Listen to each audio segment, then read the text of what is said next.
Have you ever opened a message and just stared at your phone? You read it once, you read it twice, and you think, bakit ganito siya mag-reply? Why does this person chat this way? Sometimes the words seem cold. Sometimes they feel sharp, almost hurtful. And you're left there wondering what you did wrong or why they are being so strange. It's a common feeling in this digital age, where much of our lives happen inside these little screens. We connect with people, but sometimes, instead of feeling closer, we end up feeling confused or even hurt by the way they communicate. It's a question that many of us have asked ourselves in silence. The truth is, behind every profile picture and every username is a real person with a real story. We are not all built the same way. We have different personalities. Some people are naturally direct and straight to the point. They see chat as a tool for quick information, not long conversations. For them, a K or a one-word answer is not meant to be rude, it's just efficient. On the other hand, some people are very expressive. They love using emojis, long paragraphs, and exclamation points to show their feelings. When these two different styles clash, misunderstanding is almost inevitable. The direct person might see the expressive one as overly dramatic, while the expressive person might feel that the direct one is cold and uncaring. We must remember that everyone comes from a different background. Our upbringing, our experiences, and the environment we grew up in shape how we talk to others. A person who was raised in a household where emotions were not openly discussed might find it hard to be verbally affectionate in chats. They might not know how to express warmth because it was never modeled for them. Their weird way of chatting isn't a reflection of how they feel about you. It's a reflection of their own life journey. You are only seeing a small part of a very large and complex picture, a single chapter in a book you haven't read. So the next time you receive a message that makes you pause, I encourage you to take a step back. Before you jump to conclusions or let your feelings get hurt, try to consider the person on the other end. Is it possible that their personality is just different from yours? Could it be that their way of communicating, which seems strange to you, is perfectly normal for them? We often judge others based on our own standards and expectations.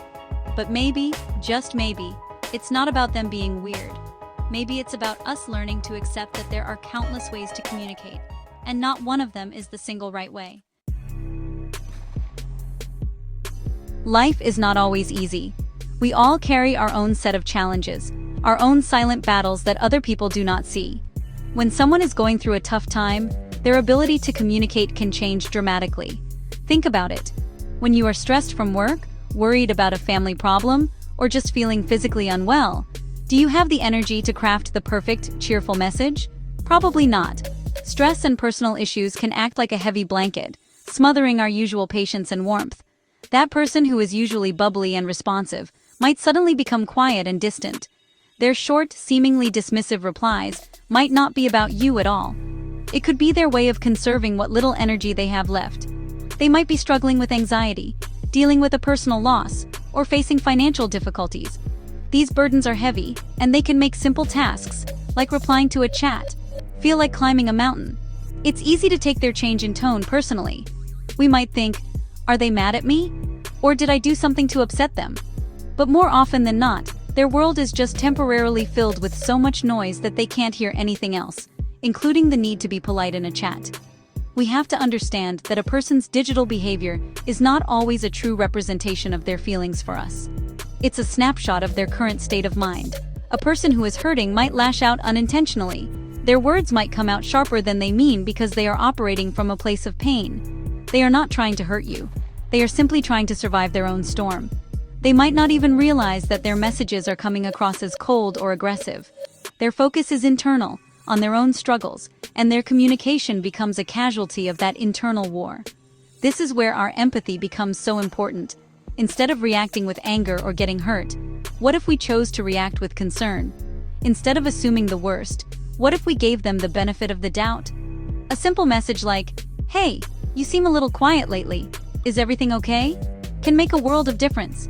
It opens the door for them to share their burden if they choose to. It shows them that you see beyond their weird chat, and that you care about the person behind the screen. This simple act of kindness can be a lifeline for someone who is quietly drowning in their own problems. Chatting is a conversation with its eyes and ears closed. When we talk to someone face to face, we have so much more information to work with. We see their smile, the twinkle in their eye, or the furrow of their brow. We hear the tone of their voice. Is it gentle, sarcastic, or angry? We notice their body language, like a reassuring nod or a nervous tap of their fingers. All these nonverbal cues help us understand the true meaning behind their words. They provide context, emotion, and clarity. They are essential ingredients for effective communication. Now take all of that away. That's what happens when we communicate through text. All we have are the words on a screen. There is no tone of voice to tell us if fine means I'm genuinely okay or I'm secretly furious. There is no facial expression to clarify if see you later is a happy promise or a cold dismissal. Without these cues, our brains are left to fill in the blanks, and often we fill them in with our own insecurities, fears, and past experiences. A simple, neutral message can easily be misinterpreted as passive-aggressive or sarcastic. This lack of tone and expression is a breeding ground for misunderstanding. A friend might send a joke, but without a smiling emoji or a haha, you might read it as a serious insult. Someone might be in a hurry and send a one-word reply, but you might interpret it as them being angry with you. We are essentially guessing the emotion behind the text, and our guesses are often wrong. This is why arguments can escalate so quickly over chat. Small misunderstandings pile up, feelings get hurt, and before you know it, a simple conversation turns into a full-blown conflict, all because we couldn't hear the tone or see the smile that was meant to accompany the words. Because of this, we must be more mindful in our digital conversations. It's helpful to use tools that can add a layer of emotion back into our text. Emojis, GIFs, and even punctuation can help convey our tone. A simple smiley face can transform a blunt statement into a friendly one. An exclamation point can add excitement and warmth. At the same time, when we are the ones reading a message, we should try not to assume the worst. If a message seems ambiguous or hurtful, it's better to ask for clarification than to immediately believe our negative interpretation. Don't let the limitations of text create a problem that doesn't really exist. So, how do we navigate this tricky world of digital communication? How do we protect our peace when faced with chats that are confusing or hurtful? The first step is to pause. When you receive a message that triggers a negative emotion, don't reply immediately. Take a deep breath. Give yourself a moment to step away from your phone and your initial emotional reaction. This pause can prevent you from sending a reply that you might later regret. It gives you time to think rationally instead of reacting emotionally, which is always a better path. Once you've calmed down, try to approach the situation with curiosity instead of judgment. Ask yourself, what are other possible reasons for this message? Consider their personality, their possible situation, and the limitations of text. Could they be stressed? Could they just be a direct person? Is it possible that I'm misinterpreting their words? This mental exercise shifts your perspective from being a victim to being an objective observer. It empowers you to handle the situation with grace and understanding rather than just feeling hurt. This is not about making excuses for them. It's about finding a more peaceful and constructive way for you to respond. If a person's chat style consistently makes you feel bad, and it's a relationship you value, open communication is key. It's okay to express how you feel, but do it in a gentle and non-accusatory way. You could say something like, "Hey, I know you don't mean it, but sometimes when your replies are very short, I get worried that you're upset with me. Is everything all right?" This approach focuses on your feelings, I feel, rather than blaming them, you always. It opens a dialogue instead of starting a fight, giving them a chance to explain their side and be more mindful in the future. Ultimately, I challenge all of us to lead with empathy. Let's make an effort to understand before seeking to be understood. The digital world can sometimes feel cold and disconnected, but it doesn't have to be.